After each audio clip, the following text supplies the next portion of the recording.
Liv, salah satu daerah yang sering saya lihat Olive datangi itu adalah Labuan Bajo. Iya, tahu aja. Gimana sih Labuan Bajo di mata Olive, seorang Olive? Entah kenapa, saya tuh keliling Indonesia, karena hobinya diving awalnya. Saya pernah ke Kalimantan, Bunaken Island, terus ke Banda Neira, di Ambon, di Sulawesi, di Papua, Raja Ampat, bahkan yang sedahsyat itu kerennya. Tapi begitu saya ke Labuan Bajo, kok pengen punya tempat ya di sini, pengen balik lagi. Oh gitu. Jadi saya tuh lebih banyak bergaul dengan anak-anak di sana. Karena waktu itu kan juga pengen buat film ya, jadi ada riset sosial. Manusianya itu menarik-menarik banget ya, baik. Ada satu momen mungkin yang sangat menyentuh gitu ya. Nah sehingga aku banyak di sana juga kan hanya ada SD, SMP ya. SMA juga ada? Enggak, kalau di kampungnya. Oh di kampung, ya. Nggak ada SMA.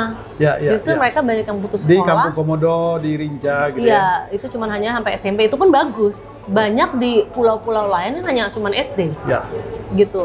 Nah itu pun ya udah dengan kondisi yang atap bolong apa gitu. Sangat prihatin lah ya. Sangat prihatin gitu. Oke. Nah dengan itu aku banyak anak yang dari situ yatim, mungkin putus sekolah, akhirnya sekolahin di Labuan Bajo. Itu kan SMA ya. Hanya membantu sekolah dan uang kosnya aja, tapi tetap mereka dididik harus bekerja untuk bertahan hidup, makan sehari-hari, sambilan lah gitu. Nah setelah itu kita bisa mengarahkan mereka untuk cita-citanya apa, dan kita arahkan untuk bisa mencapai cita-citanya. Ngomongin sebelum lebih jauh soal itu, ngomongin soal alamnya dulu. Bagaimana fantasi Olive ketika gini, di alam Labuan Bajo? Saya juga keliling dunia banyak, ke Italia, kemana-mana. Memang saya jadi ngerti banyak orang Italia ke situ. Banyak orang Italia di Labuan Bajo. Ya, betul. Karena tuh feelingnya tuh kayak Italia. Tetapi kelebihannya adalah kalau Italia tuh misalnya saya ke Pulau Capri dan sebagainya bagus atasnya. Tapi hebatnya Labuan Bajo, atasnya bagus, pemandangan dalamnya kalau kita diving juga bagus gitu. Nah dengan itu, saya tuh mungkin lebih dari dua tangan ini kali kalau dihitung ke Labuan Bajo. Dan saya nggak pernah sesering itu bolak-balik karena ya jatuh cinta itu dengan dan alamnya. Itu nggak pernah merasa bosan? Nggak, dan itu saya pernah sendiri. Dan kan nggak mungkin dong kita ke Papua sendiri diving gitu kalau saya ya. Ke Ambon, Banda Neira tuh nggak mungkin. Kalau ke sana ya karena faktor masyarakatnya. Jadi itu kayak keluarga, jadi saya bisa ke sana sendiri, mau diving sendiri gitu. Jadi keindahan alamnya itu memang yang dahsyat ya. Kalau tadi kita bilang Italia aja udah bagus, ya ini bukan hanya atasnya, kalau kita diving juga luar biasa banget. Jadi alamnya itu memukau. Sempurna lah ya. Terus orang-orangnya menyenangkan, ramah, dan kerukunan umat beragama di sana. Itu saya amazing ya, kayak ada gereja sebelahnya masjid gitu. Dan pulau-pulau, saya ke pulau ini dia ngaji, ke pulau sini Kristen. Dan mereka hidup berdampingan, rukun-rukun gitu. Itu memang di sana nggak ada masalah. Nggak ada masalah gitu. Jadi kalau kita biasa di sini ngeliat di TV iklan, bukan iklan, maksudnya apa yang terjadi, kasus ini kasus itu, berantem ya saling ini, di sana tuh tenang. Terus harga BBM naik yang lagi demo-demo di sini, di sana orang nerimo gitu loh, kayak mau nggak mau kan ya udah gitu. Jadi tenang gitu, ketenangan alam Jadi alamnya bagus, masyarakatnya juga ramah, toleransinya oke, budayanya gitu. Dan komodo itu sendiri, itu menurut saya komodo itu adalah peradaban paling purba.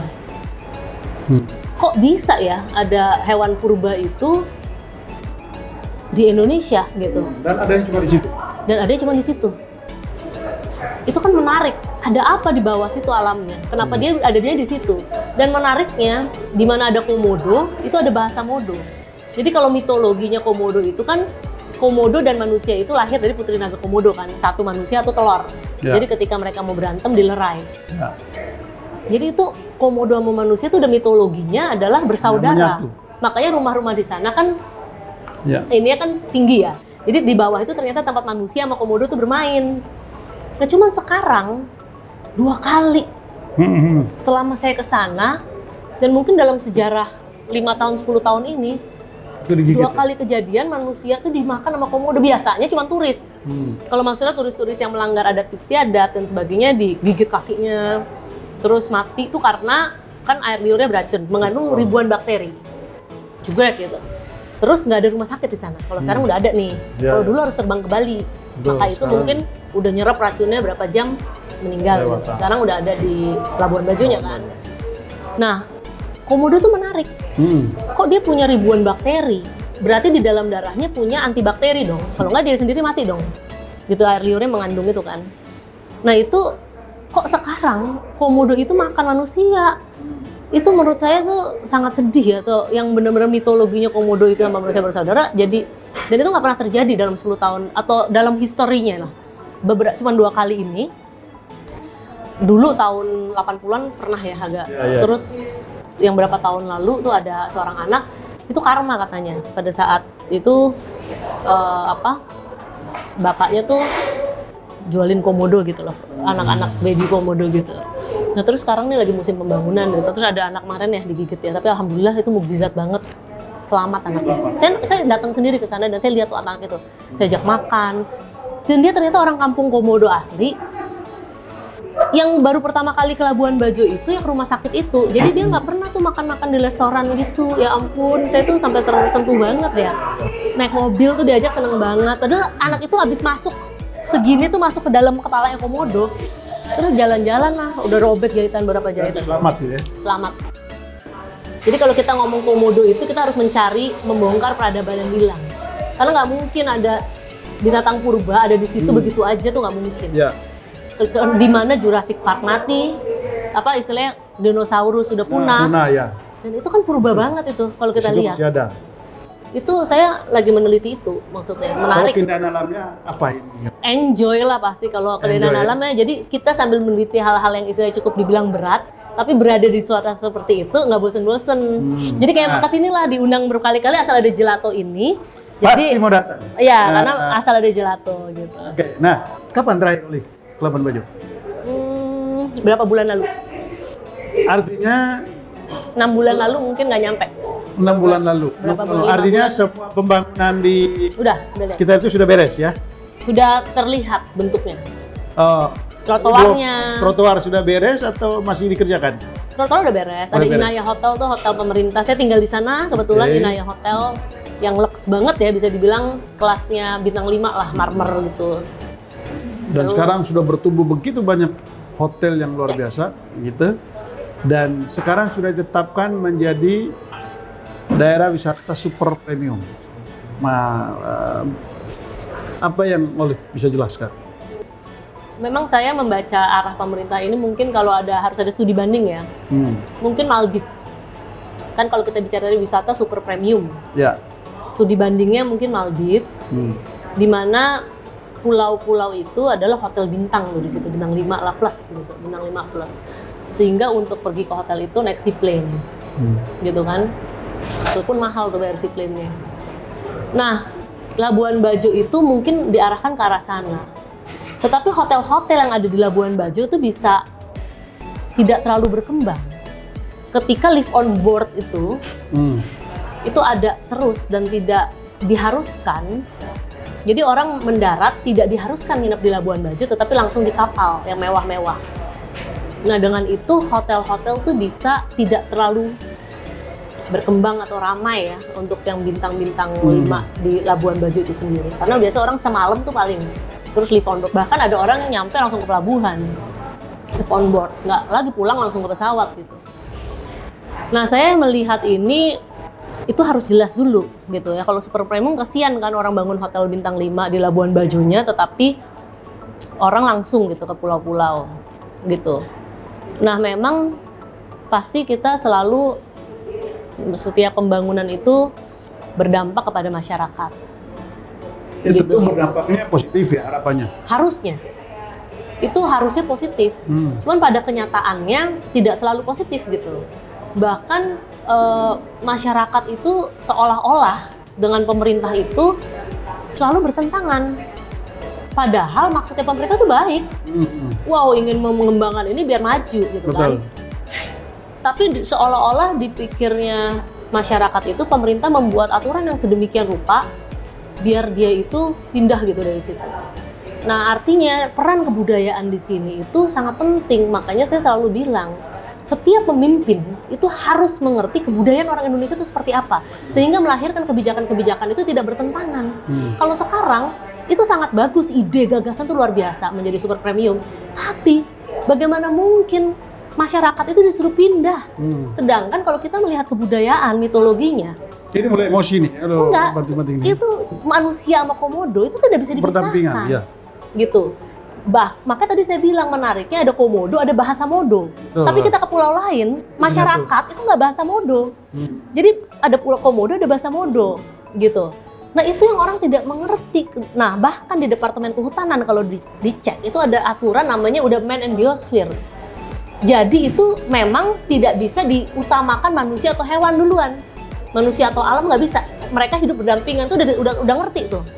Tapi kenapa pada eksekusinya manusia itu mau dipindahkan dikasih sertifikat tempat lain?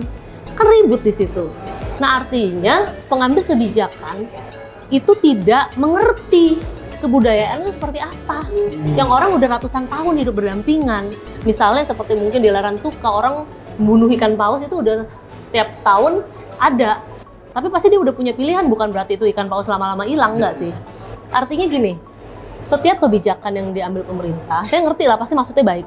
Tapi harus mengerti nih, dan Indonesia ini kan sangat majemuk ya. Kebudayaannya setiap pulau, setiap kota tuh lain. Kita pasti nggak gitu ngerti kan, kita sebagai orang Jawa terus sudah belajar gitu. Jadi untuk mengambil kebijakan seperti misalnya kita bantuan beras tuh ke tempat-tempat miskin, misalnya ini agak melenceng dikit, tiba-tiba yang dibantu di timur dikasih beras, dia nggak makan beras, kok dipaksa sih makan beras gitu loh kira-kira. Nah artinya kan harus ngerti nih.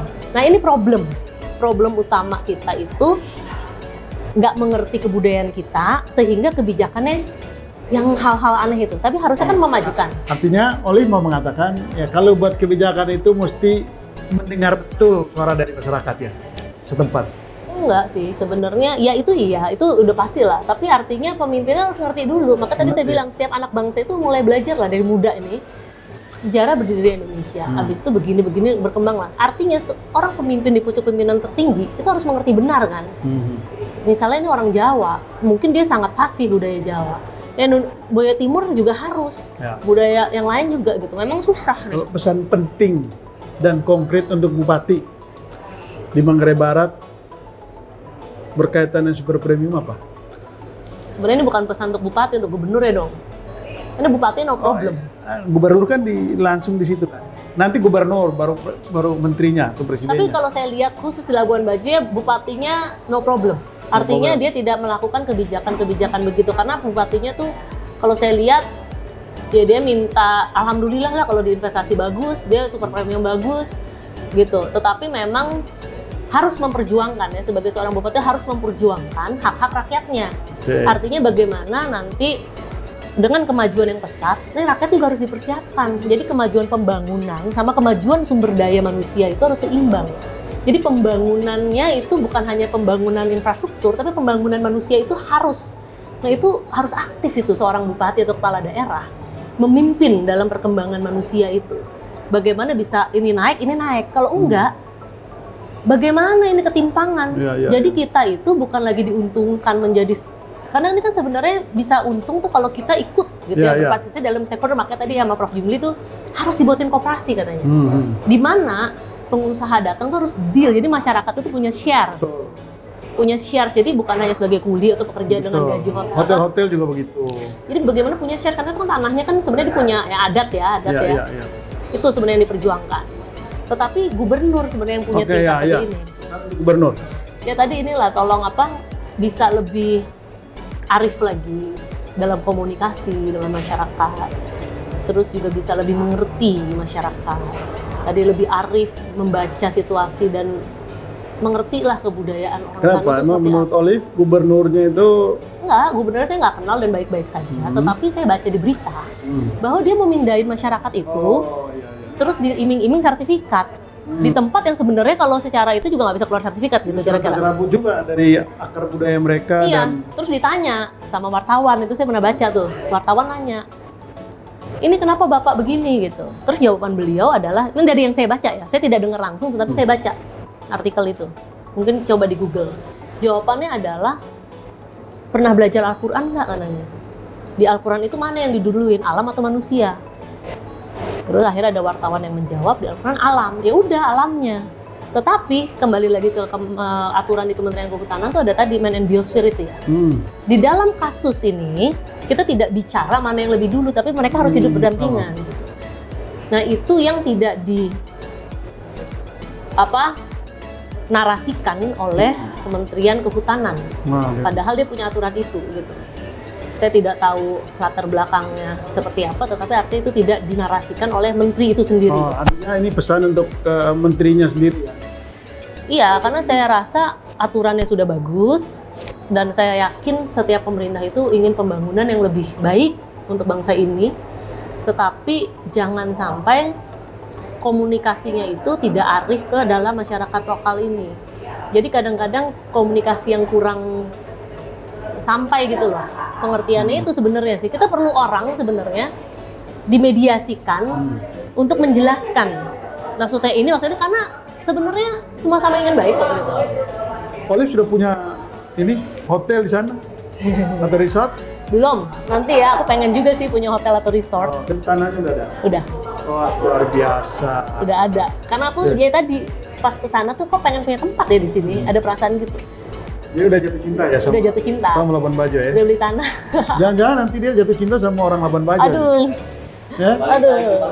Aduh, lagi. Dia baru jatuh cinta sama alamnya. Nanti jatuh cinta sama orangnya, siapa tahu. Oke. Tapi kalau di Labuan Bajo, kegiatan yang paling Olive sukai apa? Diving. Diving atau apa? Diving ya?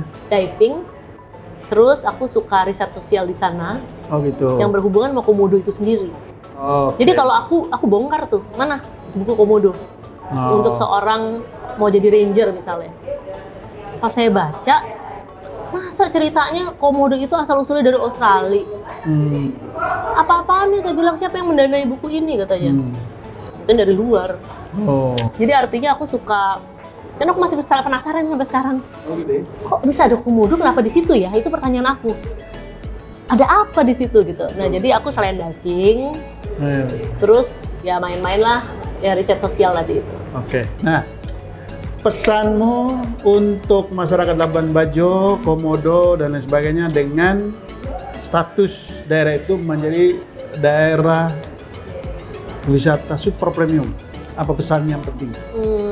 Jadi untuk seluruh masyarakat Labuan Bajo, tetap semangat. Kalian harus seimbang ya dengan pembangunan infrastruktur yang sangat masif ya. Sekarang bisa dibilang itu agak sulap sih, seperti sulap. Berapa tahun tuh udah jadi macam-macam. Nah, kecepatan pembangunan infrastruktur ini harus berimbang dengan kecepatan pembangunan manusia. Jadi tolong bersiap-siap diri karena sebentar lagi ini akan dibuka untuk kawasan super premium. Jangan sampai ketinggalan. Jadi kita pembangunan infrastruktur harus seimbang dengan pembangunan manusia. Jadi semangat terus, bersiap-siap diri, positive thinking, dan perjuangkan hak kalian. Itu aja. Yes, luar biasa. Nah, salah satu masalah kan di Labuan Bajo itu sampah, Liv. Oh iya, itu juga deh. Makanya apa nih pesan pentingmu apa buat masyarakat, buat bupati? Yang pertama tuh masyarakat ya, kesadaran masyarakat itu harus sangat tinggi mengenai sampah. Jadi jangan buang sampah sembarangan. Sampah itu ada tempatnya untuk ngebuang. Jadi kita nggak usah ngomong persoalan sampah organik non-organik dulu deh. Tapi kesadaran untuk membuang sampah pada tempatnya. Karena dia pikir kan pasti alamnya tuh luas. Jadi kadang makan buang aja gitu ke laut, ke mana savana-savana yang itu kan indah banget ya. Jadi jangan sampai keindahan itu dirusak oleh banyaknya sampah, terutama sampah-sampah non-organik. Karena plastik itu untuk larut ke alam itu butuh ratusan tahun aku baca. Gitu. Jadi aku nih kan jatuh cinta sama Labuan Bajo tuh pertama keindahan alamnya. Jadi kalau banyak sampah nanti aku nggak mau lagi ke sana. Nah, untuk pemimpin dong, ya? Untuk pemimpin daerah di Labuan Bajo juga tuh mungkin Pak Bupatinya harus banyak menghimbau, mengedukasi masyarakatnya.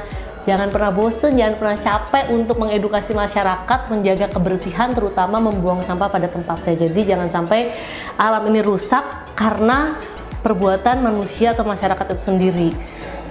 Aku aja yang jatuh cinta sama Labuan Bajo, kalau nanti banyak sampah aku nggak mau ke sana lagi. Apalagi orang lain, turis-turis asing yang kalau ke sana butuh perjuangan lebih jauh untuk mencapai pulau itu. Jadi buanglah sampah pada tempatnya, selalu jaga kebersihan dan menjaga alam kita.